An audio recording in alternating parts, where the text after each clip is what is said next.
Olá pessoal, sejam todos bem-vindos. Vamos dar início à nossa disciplina de geometria espacial, né? Geometria analítica e espacial, tá? Lembrando que o enfoque da nossa disciplina ele é um enfoque, né, mais algébrico e também geométrico, tá? Mas assim bem diferente da geometria analítica vetorial, tá? Que nesse período agora vocês vão ver essa GA aqui, que é a geometria analítica e espacial, tá? Bem voltada para o ensino médio, né? É um conteúdo mesmo lá do ensino médio. Tá? Só que a gente vê de uma forma um pouco mais aprofundada, diferente da geometria analítica que vocês vão ver no próximo semestre, tá? Que já é uma geometria analítica com um enfoque vetorial, tá? Ou seja, com a base de vetores. Então já é algo mais voltado para o ensino superior, tá? Para a licenciatura mesmo, tá? Já é algo um pouco mais aprofundado ainda, tá? Um pouco mais complexo, né?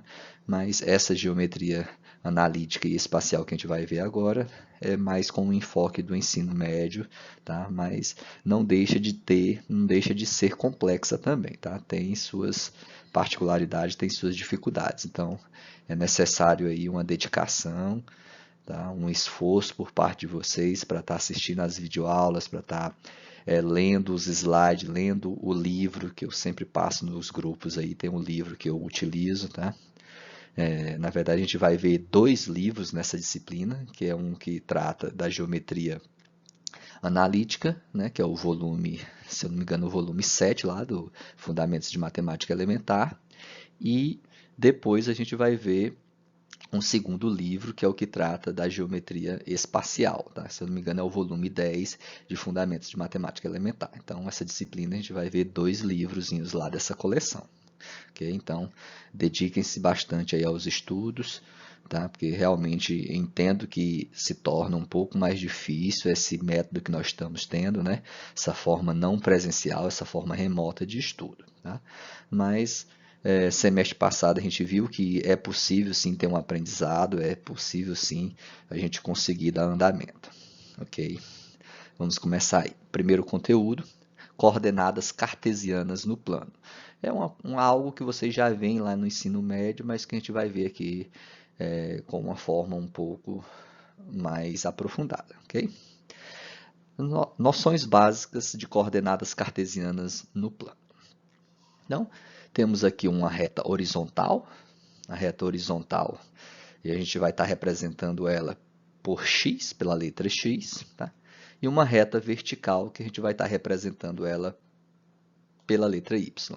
A reta horizontal, né, é uma reta que tem um sentido, né? Aqui ela está apontando para a direita, tá?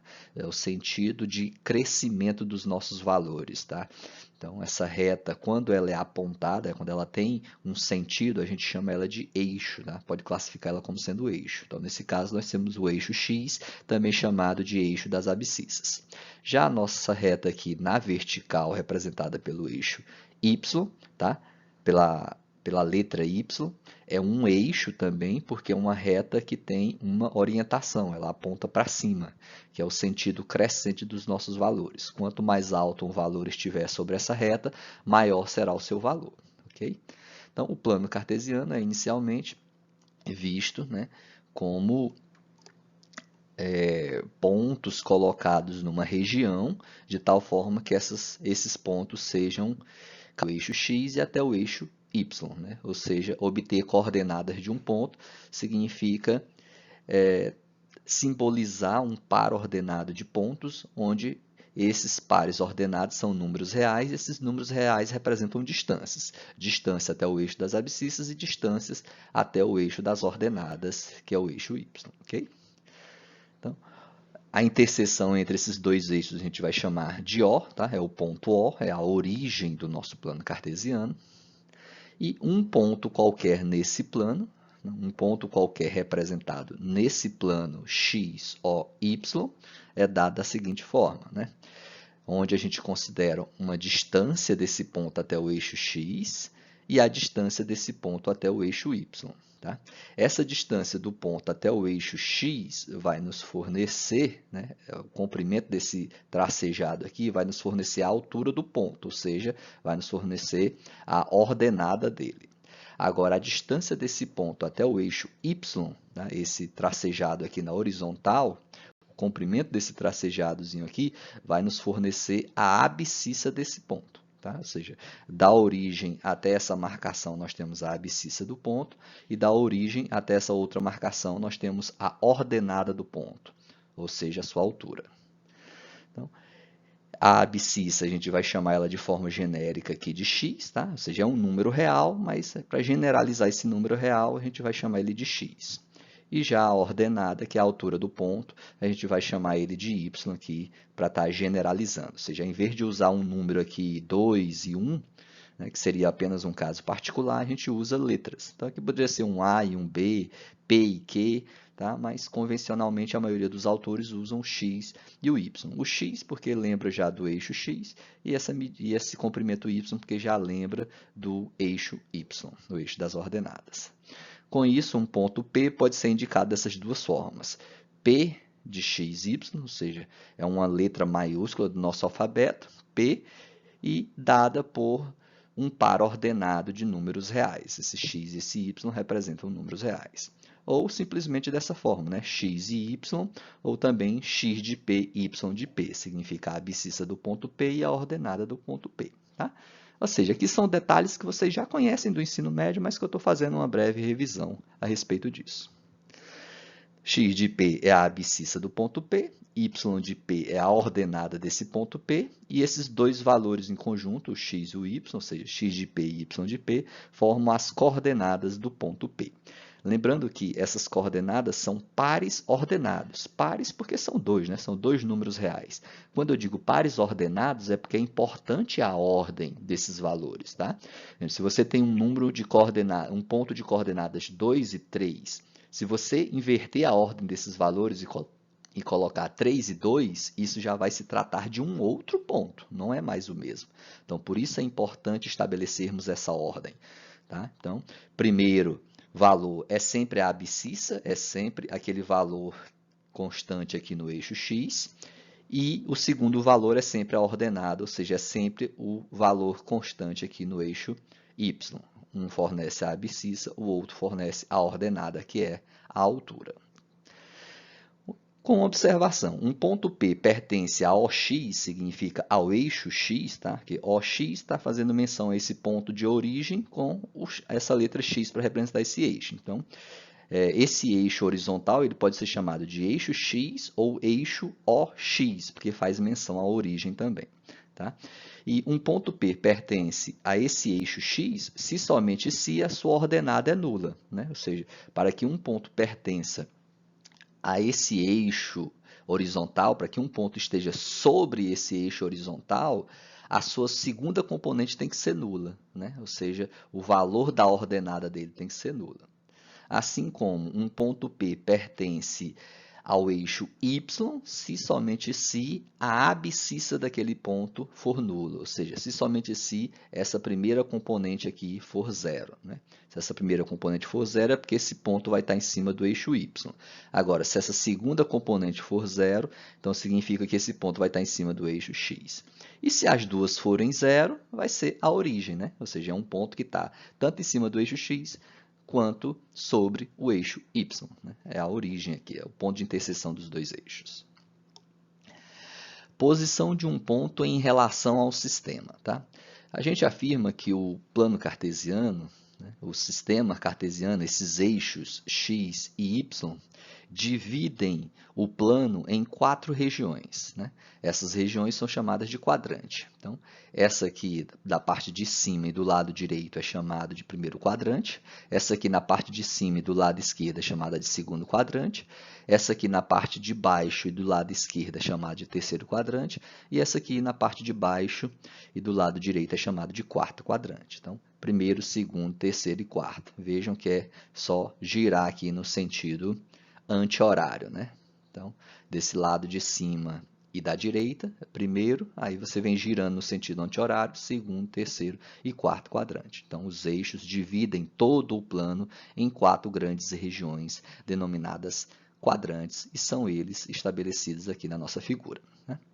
Então, com isso, um ponto P pertence ao primeiro quadrante se somente se a abscissa e a ordenada desse ponto forem maiores ou iguais a zero. Tá? Então, um ponto vai pertencer a esse primeiro quadrante aqui, a essa parte de cima e do lado direito, se somente se esse ponto P tiver tanto a abscissa quanto a ordenada maiores ou iguais a zero, ou seja, não podem ser valores negativos. Já um ponto P pertence ao segundo quadrante se somente se a abscissa é negativa, ou pode até ser zero, né? Pode ser nula, tá? Mas no caso ela não pode ser positiva, a abscissa, tá? Então, é uma abscissa negativa ou nula, e já a ordenada é positiva ou nula, ela não é negativa. Então, para que um ponto pertença a esse segundo quadrante aqui, ó, um ponto pertencente a esse segundo quadrante, em relação ao eixo x, ó, toma o lado dos valores negativos do eixo x. Tá? Então, por isso que a abscissa tem que ser menor ou igual a zero. E como está na parte de cima aqui, lembrando que a parte de cima são valores positivos para o eixo y. Então, por isso que a ordenada tem que ser maior ou igual a zero. Já para que um ponto P pertença ao terceiro quadrante, ele tem que ter tanto a abscissa negativa ou nula, quanto ordenada negativa ou nula, né? Terceiro quadrante aqui são os locais onde os pontos têm coordenadas negativas, né? Ou nulas, né? Porque se for um deles for nulo, vai estar em cima do eixo aqui, e quando está em cima do eixo, na verdade a gente diz que o ponto pertence aos dois quadrantes, tá? Então, se eu tivesse um ponto nesse local aqui, eu poderia afirmar que esse ponto pertence ao segundo quadrante e também ao terceiro quadrante, ok? E para um ponto pertencer ao quarto quadrante, ele tem que ter a abscissa positiva ou nula e ordenada negativa ou nula. Tá?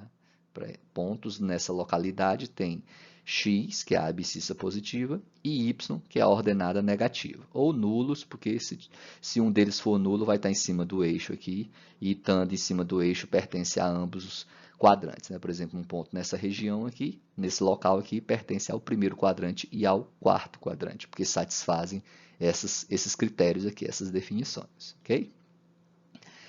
Bissetriz dos quadrantes ímpares. O que é uma bissetriz? Uma bissetriz é uma reta, tá?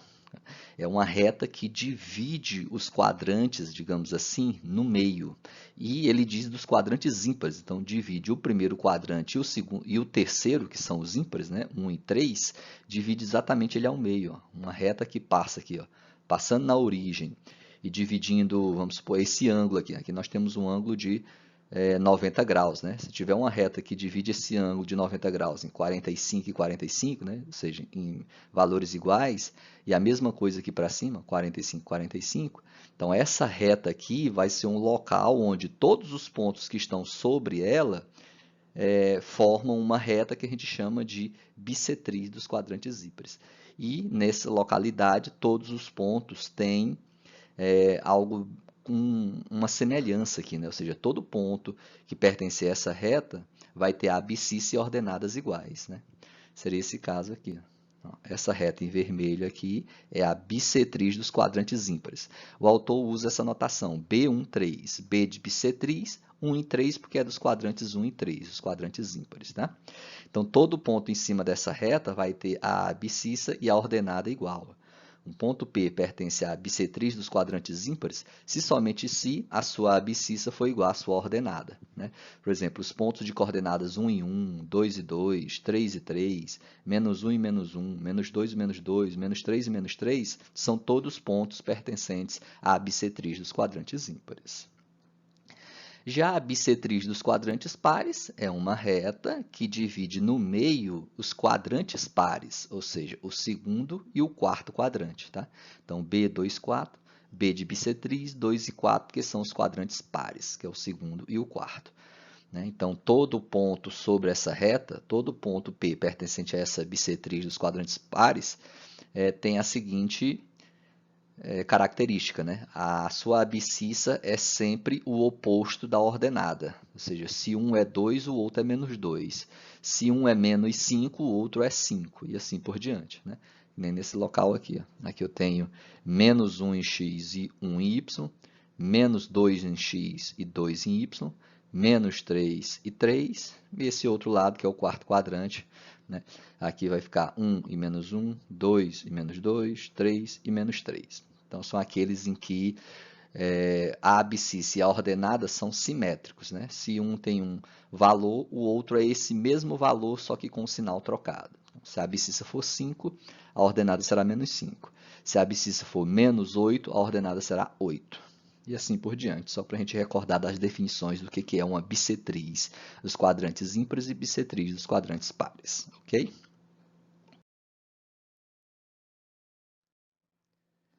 Vamos para um exemplo aí, rapidamente, para a gente relembrar como representar um plano no plano cartesiano, né? Como desenhar lá, como localizar esses pontos em um plano cartesiano. Então, localize no plano cartesiano x ou y os pontos A, B, C até o ponto F com estas coordenadas colocadas aqui. Tá? Então, o primeiro passo é traçar o plano cartesiano, eixos x e y, né? Eixo x e y. Aqui nós temos a origem, que é a interseção entre esses dois eixos. Tá? E vamos primeiro plotar, né? Desenhar, graficar, tudo são sinônimos, tá? O ponto A. Então, o ponto A tem coordenadas 2 e 3. Esse 2 significa marcação no eixo x, ou seja, 2 unidades no eixo x. Nesse caso, vocês vão estar fazendo aí no caderno de vocês, tá? Não é no computador com um programa, como eu estou fazendo aqui. Vocês vão estar fazendo à mão. O interessante é que vocês aprendam a fazer isso à mão mesmo, no caderno aí, ou em folhas A4, né? Folha em branco de Chamex. Tá? Então, vocês vão usar uma régua lá para colocar os espaçamentos. Não sei, talvez vocês utilizem de 1 em 1 centímetro ou de 5 em 5 centímetros. A escala dessas medidas, quem vai decidir são vocês aí da melhor forma. Tá? Então, aqui o A tem duas unidades medidas no eixo X. Então, se você utilizar 1 centímetro, por exemplo, então você vai medir 2 centímetros aqui e fazer a marcação número 2.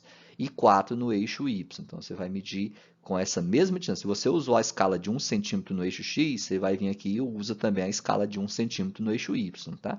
Então, isso aqui veio até a marcação 2, aqui você vai contar 4 centímetros, passa um tracinho em cima do eixo Y e faz essa marcação 4. Tá? Então, primeiro eu vou fazer essas marcações em cima dos eixos para ficar mais fácil para a gente. Então, passei os tracinhos aqui, usei uma escala, tá? E coloquei as suas numerações. Né? Para o eixo X aqui à direita, 1, 2, 3, 4 e assim por diante. À esquerda vem os valores negativos, menos 1, menos 2, menos 3. O eixo Y para cima, os valores positivos, 1, 2, 3, 4, e segue infinitamente. E para baixo, menos 1, menos 2, menos 3, desce aqui, seguindo infinitamente. Eu usei só esses valores aqui, porque eles já são suficientes para me plotar todos esses pontos. Tá? Vamos para o ponto A, 2 e 4. Então, 2 no eixo X, eu tenho que ligar ao 4 do eixo Y. Mas quando eu digo ligar 2 ao 4, não significa que vocês vão fazer uma linha reta aqui do 2 até atingir o 4, não. Tá? Essas ligações têm que ser feitas sempre de formas paralelas ao eixo X e ao eixo Y. Ou seja, a partir dessa marcação 2 do eixo X, você vai subir aqui, ó, fazer um tracejado de forma paralela ao eixo Y. Ó, essa linha aqui, ó, de forma paralela ao eixo Y, até atingir a altura estabelecida do ponto, que é a ordenada do ponto, é o 4. Então, atingiu aqui, agora é só unir o 4 até essa extremidade, tá? Porque aí essa linha aqui vai ter exatamente 2 unidades de medida, que é a abscissa, e a altura vai ter 4 unidades de medida, que é a altura. Então, esse encontro dessas duas linhas é o nosso ponto A. Está colocado aqui. E assim a gente vai fazer todos os outros. O ponto B, menos 3 e 1, lembrando que o primeiro valor sempre é a abscissa, sempre refere-se ao eixo X, ao eixo horizontal. E o segundo valor sempre é a ordenada, ou seja, sempre refere-se ao eixo Y, refere-se à altura do nosso ponto. Então, o menos 3, essa medida menos 3 no eixo X, essa marcação menos 3 no eixo X, eu vou interligar com o 1 do eixo Y. Lembrando que não é de forma reta, não é juntar o menos 3 e o 1 de forma reta. É sempre de forma paralela aos eixos X e Y. Então, do menos 3 você vai subir aqui, ó, até atingir a altura menos 1. A altura 1, desculpa. E do 1 você vai vir aqui de forma horizontal, né, para a esquerda aqui, até o encontro das duas. Então, Subi aqui uma unidade, daqui para cá eu venho 3 unidades, né? Até interligar. E aqui nós temos o nosso ponto B. E assim por diante. O ponto C, menos 2 e 2. Então, menos 2 está aqui no eixo X, você vai juntar com menos 2 no eixo Y. Esse é o ponto C. Ponto D, 7,5, né? Lembrando que esses eixos aqui representam números reais, não são só números inteiros. Essas marcações 1, 2 e 3 é só para a gente ter uma referência, um parâmetro. Mas esses números não são apenas números inteiros, são números reais. Então pode ser fração, pode ser número decimal, podem ser raízes, quadrada, raiz cúbica, é qualquer número real.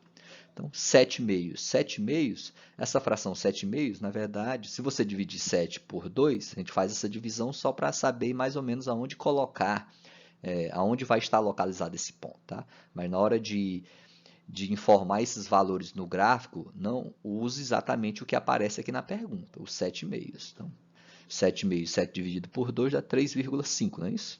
Então, é um ponto que vai estar mais ou menos nessa localidade aqui. Tá? Eu já desenhei primeiro o ponto, depois eu vou fazer o tracejado. Mas o correto é fazer primeiro os tracejados, depois que você juntar os tracejados é que você desenha o ponto. Tá? Então, aqui os 7,5 e o menos 2. Então, 7,5 positivo em x e o menos 2, que é negativo em y. Juntei os dois, aqui está o nosso ponto D. Tá? 7,5 é 3,5, então a localização dele é mais ou menos aqui. Mas na hora de colocar no desenho aqui, a gente não bota 3,5, coloca 7,5, ou seja, da forma que aparece na pergunta. Tá? Eu aconselho fazer sempre assim. O ponto é 0 e 3, ó, se a abscissa é 0, a gente viu uma observação lá no slide anterior, que toda vez que a abscissa é 0, significa que o ponto está sobre o eixo y. E aonde no eixo y? Justamente nesse valor aqui, ó, no valor que marca 3. Então, vai ser um ponto aqui, ó, em cima do valor 3 que está sobre o eixo y. Esse é o nosso ponto E. E o ponto F, menos raiz de 8 e 3,2. Então, observe que aqui eu botei um ponto e vírgula, por quê? Porque o número seguinte tem vírgula, 3,2. Aí, se você deixar tudo vírgula, você não sabe qual que é a separação da abscissa com a ordenada, ou seja, da primeira componente para a segunda. Então, toda vez que tiver algum número decimal, algum número com vírgula, você separa a abscissa da ordenada por ponto e vírgula, tá? Menos raiz quadrada de 8, você calcula a raiz quadrada de 8, né? Dá o quê? Aproximadamente 2,8, aproximadamente, né? 2,8 por aí. Então, como tem um sinal de menos aqui, então é menos 2,8. Menos 2,8 vai estar bem perto aqui do menos 3, né? Então, menos raiz quadrada de 8, né? Então, eu tiro essa raiz quadrada lá na calculadora, só para a gente ter uma ideia de onde vai ficar o ponto. Raiz quadrada de 8 é 2,8, então vai ficar aqui em menos 2,8, mas você não vai botar aqui menos 2,8, você coloca o valor exato conforme aparece aqui na pergunta, ou seja, menos raiz quadrada de 8. E a altura é 3,2, então se aqui é 3, esse pontinho vermelho é 3, o 3,2 é um pouquinho mais acima, que é essa altura aqui. Então esse é o nosso ponto F de coordenadas, menos raiz de 8 e 3,2, ok? Continuando nosso conteúdo, distância entre dois pontos. Né? Dados dois pontos, um ponto A de coordenada x1 e y1 e um ponto B de coordenada x2 e y2, calculemos a distância d entre eles. Ou seja, aqui a gente vai demonstrar a fórmula de distância entre dois pontos no plano cartesiano. Porque aqui a gente está tomando um ponto A e um ponto B de coordenadas genéricas. Né? A gente está usando letras para representar eles. Então, essa fórmula vai servir toda vez que tivermos que calcular a distância entre dois pontos no plano. Então, primeiramente, eu coloquei uma representação gráfica aqui, eixo x, y e a origem, e tomei dois pontos aqui, A e B, dois pontos quaisquer. Tá? Aqui eu estou usando o primeiro quadrante para estar mostrando, para estar calculando. Tá? Mas a gente poderia estar usando isso no segundo, no terceiro, no quarto, ou então esses pontos poderiam também estar em quadrantes diferentes. Tá? A fórmula vai ser, a demonstração vai ser idêntica, tá? Vai ser a mesma. Então, nesse caso, a gente tem as coordenadas do ponto A, x1 e y1. Então, x1 é a sua abscissa, y1 é a sua altura. Nós temos as coordenadas do ponto B, x2 e y2. Então, x2 é a sua abscissa, y2 é a sua altura. E o que a gente deseja é calcular essa distância aqui, ó, entre A e B, ou seja, saber o comprimento desse segmento de reta aqui, que vai de A até B ou de B até A, né? Então, quanto mede esse comprimento? A medida desse comprimento é justamente a distância entre esses dois pontos A e B. E a gente inicialmente está chamando essa distância de D. Tá? E a ideia é encontrar uma fórmula que forneça essa distância. Observem que, ao traçar um segmento de reta do ponto A de forma horizontal aqui, ó, nós vamos atingir esse tracejado aqui que definia a altura de B, vai atingir ele em um certo ponto. Da mesma forma que, se do ponto B eu traçar uma linha aqui, ó, sobre esse nosso tracejado, ele vai encontrar essa outra linha azul nesse pontinho aqui. Tá? Ou seja, aqui, ó, a partir do ponto A eu passei uma linha na horizontal e aqui no ponto B eu passei uma linha na vertical. E elas vão se encontrar em um determinado ponto aqui. Tá? E necessariamente esses pontos, ó, como essa linha é paralela ao eixo X e como essa linha é paralela ao eixo Y, e esses dois eixos são ortogonais, né? Ou seja, eles formam ângulos de 90 graus, então essas duas linhas em azul também formam ângulos de 90 graus. Ou seja, nós temos aqui um triângulo retângulo. Se nós temos um triângulo retângulo, a gente pode utilizar a relação de Pitágoras para estar achando essa distância D. Tá? Primeiramente, quanto mede, vamos descobrir aqui quanto mede essa medida em azul aqui embaixo, né? Ele vai da marcação x1 até a marcação x2. Então, quanto mede esse comprimento? Né? É justamente x2 menos x1. Né? Porque x2, pessoal, é a distância que vem da origem até essa marcação. Do ponto O até essa marcação aqui é x2 unidade de medida. E do ponto O até essa marcação aqui é x1 a unidade de medida. Se eu quero obter só esse pedacinho aqui, eu tenho que tomar esse maior, que é x2, e retirar esse menor, que é x1. Então, fica x2 menos x1. Da mesma forma, eu encontro a altura do nosso triângulo aqui. Né? Ó, essa distância que vem até o ponto B é justamente a altura do ponto B, que é y2, e nesse pontinho aqui, eu vou chamar de ponto C, a altura dele é correspondente à altura do ponto A, que é y1. Tá? Então, se eu quero descobrir quanto mede essa linha azul, eu tomo a altura do ponto B e retiro essa partezinha menor aqui, que é a altura do ponto A. Ou seja, y2 retirando y1. Então, y2 menos y1. Beleza? E observando o nosso triângulo retângulo, o triângulo ABC, temos, pela relação de Pitágoras, que a distância de A até B, que é a nossa hipotenusa, ao quadrado, é igual à distância de A a C, também ao quadrado, mais a distância de B a C, também ao quadrado. Né? Então, relação de Pitágoras. Hipotenusa ao quadrado é igual à soma dos quadrados dos catetos. Né? A distância de A até B a gente está chamando de Dzinho, então substituir aqui, ficou D ao quadrado, que é igual à distância de A a C. A distância de A a C, x2 menos x1, aqui eu tomei em módulo, tá? x2 menos x1, como essa distância tem que estar ao quadrado, então o módulo também vai estar ao quadrado. Por que eu tomei esse valor em módulo? Tá? Aqui eu peguei uma representação generalizada colocando o A à esquerda do B. Tá? Se a gente inverter isso, colocar o B primeiro e depois o A, aqui em vez de ficar x2 menos x1, vai ficar x1 menos x2. Então, para driblar esse tipo de ocorrência, o que a gente faz? Toma esses valores em módulo. Tá? Até porque a gente está falando de distância, e distância, por definição, nunca é negativa. Então, por isso a gente assume esse módulo dessa subtração para que ela nunca dê negativa. Tá? Porque como aqui é uma subtração, x2 menos x1, aqui pode resultar em valores positivos e negativos. Mas como se trata de distâncias, a gente tem que retirar essa possibilidade de dar valor negativo. Como que a gente retira isso? Colocando essa subtração em módulo. E a distância de B a C é y2 menos y1, também coloco em módulo para que esse resultado não dê negativo, elevado ao quadrado. Agora, basta extrair a raiz quadrada em ambos os lados dessa equação, porque a nossa intenção aqui é obter uma fórmula para achar o valor de D. E aqui a gente achou D ao quadrado. Como eu quero achar só D, então extrai a raiz quadrada aqui. Mas eu não posso extrair a raiz quadrada só no primeiro membro, senão eu desequilibro a nossa balança, ou seja, você altera a sua equação. Então, extrai a raiz quadrada no segundo membro também.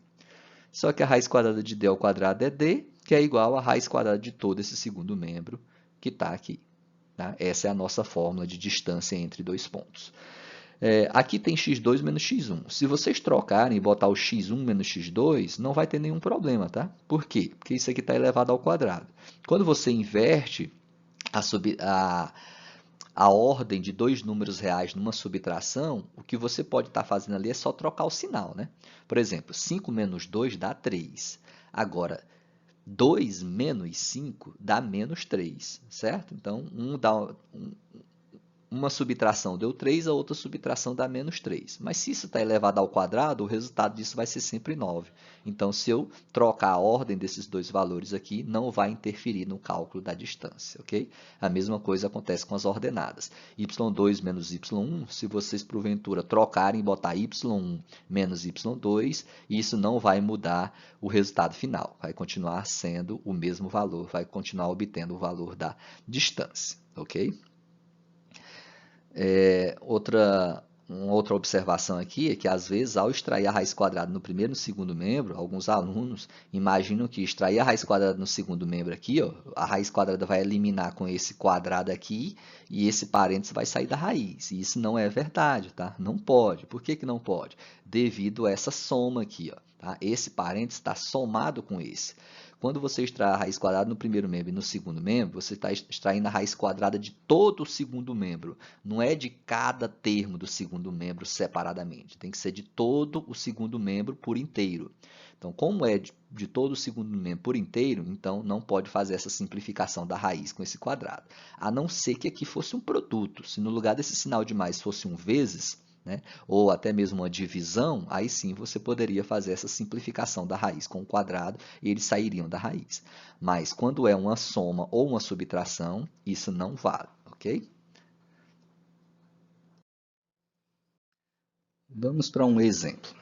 Calcular a distância entre os pontos A e B, sendo que A tem coordenadas menos 2 e 5 e B tem coordenadas 4 e menos 3. Tá? Então, de acordo com o nosso slide anterior, de acordo com a fórmula que nós demonstramos anteriormente, a distância entre dois pontos é dada pela subtração entre as abscissas desses dois pontos ao quadrado, mais a subtração entre as ordenadas desses dois pontos ao quadrado, e depois extrai-se a raiz quadrada disso tudo. Tá? Então, é só substituir esses valores. Né?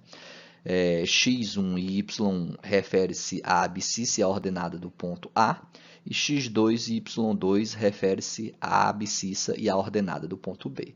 Então, é só substituir. x2 é a abscissa do ponto B, que é 4. x1 é a abscissa do ponto A, que é menos 2. Né?